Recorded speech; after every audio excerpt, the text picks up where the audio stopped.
Assalamualaikum Bu. Waalaikumsalam. Kalau boleh Ibu tahu nama kamu siapa? Nama saya Laura Bu. Bagaimana kabar kamu hari ini? Alhamdulillah baik Bu. Ibu dengar-dengar kamu menang lomba puisi ya? Iya Bu. Wah, selamat ya. Iya Bu, terima kasih. Kalau boleh Ibu tahu kedatangan kamu ke sini, apakah atas keinginan sendiri atau ada pihak lain yang menyuruhmu ke sini?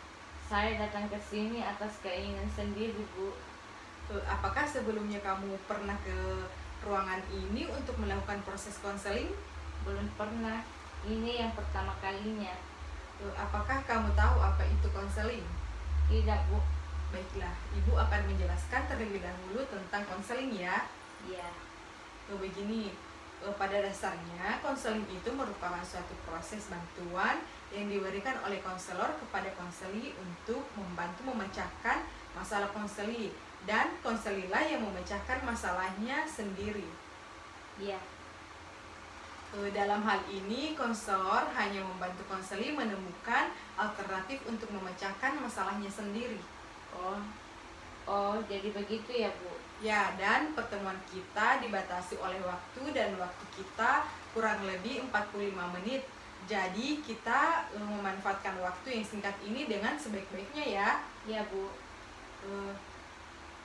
Jika pada pertemuan pertama masalahmu belum terselesaikan, maka kita bisa mengadakan pertemuan berikutnya. Nah, apa kamu sudah paham? Ya, saya sudah paham.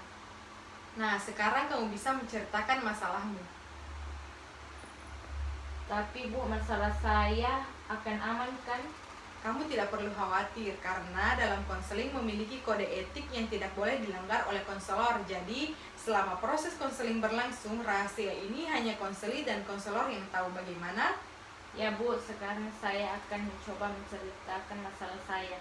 Baiklah, coba ceritakan masalahmu. Begini, saat ini saya sedang kebingungan. Kamu merasa bingung? Ya Bu. Coba ceritakan apa yang membuat kamu bingung. Saya bingung nanti saat naik ke kelas 11 saya mengambil jurusan apa. Kamu bingung dengan penjurusan ini? Iya Bu, saya merasa tidak kemampuan akademik saya biasa saja, jadi mana bisa saya masuk di jurusan yang saya inginkan. Kalau boleh saya tahu, kamu ingin masuk di jurusan apa? Saya ingin masuk di jurusan IPA Bu. Pilihan yang sangat bagus. Memang bagus sih, tapi nilai saya standar, terus saya tidak bisa pelajaran fisika dan kimia Bu. Yang saya ketahui dalam pemilihan jurusan kan ada dua pilihan. Pilihan yang kedua, kamu memilih apa? Kalau pilihan yang kedua, saya memilih jurusan IPS. Kalau boleh Ibu tahu, apa alasan kamu memilih jurusan IPA? Alasan saya karena saya ingin membanggakan orang tua saya Bu.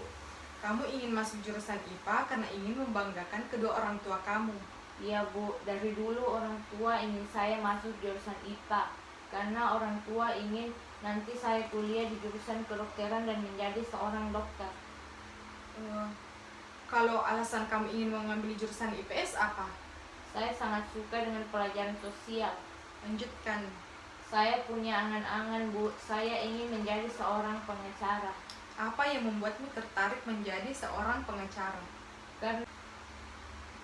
Karena saya dari kecil suka dengan pelajaran PKN Bu, dan saya suka belajar mengenai undang-undang. Kamu sangat suka dengan pelajaran PKN? Iya Bu, sebenarnya saya merasa terbebani bila saya mengambil jurusan IPA. Apa yang membuat kamu merasa terbebani?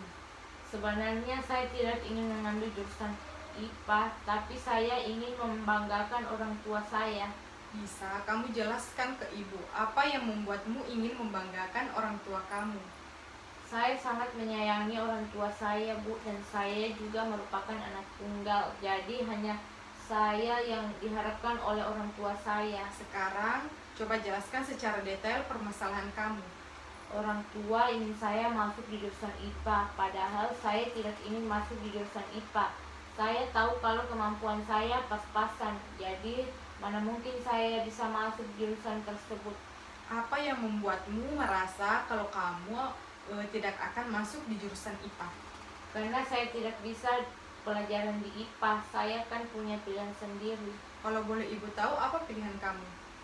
Saya ingin masuk di jurusan IPS. Saya ingin menjadi pengacara, tapi sepertinya orang tua tidak setuju. Bisa kamu jelaskan ke Ibu apa yang membuatmu berpikir kalau orang tua kamu tidak setuju? Orang tua hanya ingin kalau saya menjadi seorang dokter.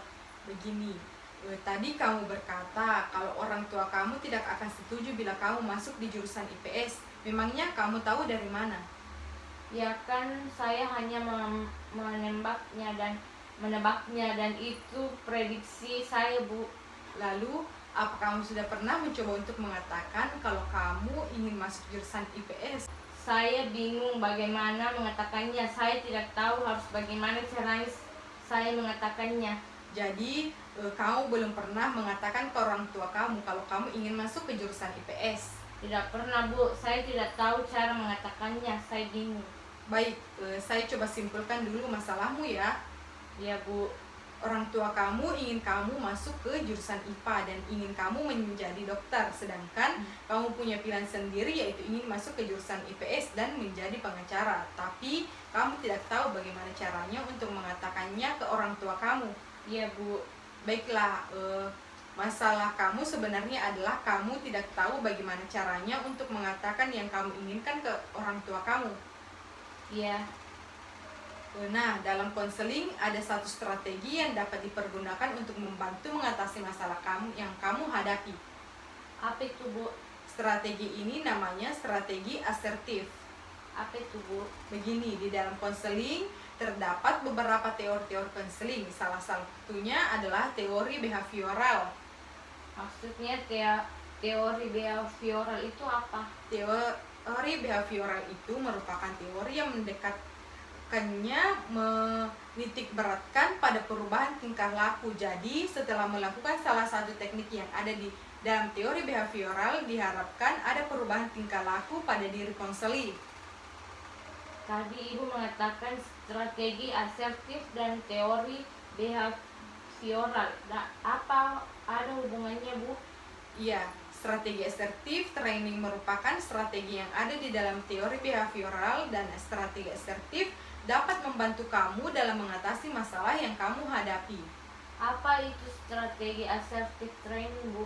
Begini, strategi asertif merupakan strategi untuk mengungkapkan perasaan, keinginan maupun rasa ketidaksetujuan ketika berinteraksi dengan orang lain. Iya, Bu. Nah, dalam strategi ini saya akan menjadi orang tua kamu dan kamu menjadi diri kamu sendiri.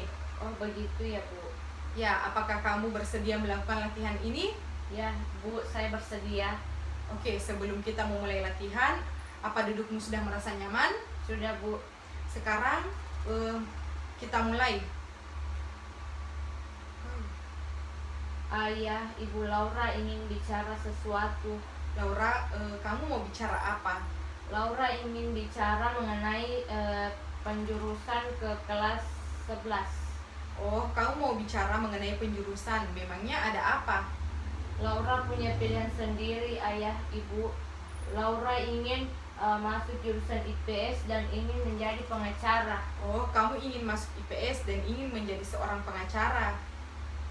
Iya, Ayah, Ibu. Maafkan Laura. Laura tidak bisa memenuhi keinginan ayah dan ibu tidak memarahkan. Ayah dan ibu mengerti dan ayah tidak marah. Ayah dan ibu juga tidak bisa memaksa kamu. Terima kasih, Ayah, Ibu. Sama-sama. Nah, sekarang kamu tahu kan? Ya, Bu, sekarang saya mengerti dan saya tahu cara mengatakan ke ayah dan ibu tentang keinginan saya. Baiklah, hari ini kamu telah belajar untuk dapat menyelesaikan masalahmu. Saya berharap dengan keterampilan yang kamu ketahui, kamu dapat menyelesaikan masalahmu sendiri. Iya, Bu. Wah, tidak terasa kita telah bicara kurang lebih selama 40 menit. Bolehkah saya minta untuk diakhiri, Bu? Oh, tentu boleh, Laura. Terima kasih ya, Bu. Oh ya, jika kamu ada masalah yang belum dapat kamu selesaikan, jangan ragu datang ke ruang konseling ya. Jadi saya boleh datang lagi ke ruang konseling, Bu? Iya, boleh. Ya, Bu, terima kasih. Sama-sama. Assalamualaikum, Bu. Waalaikumsalam.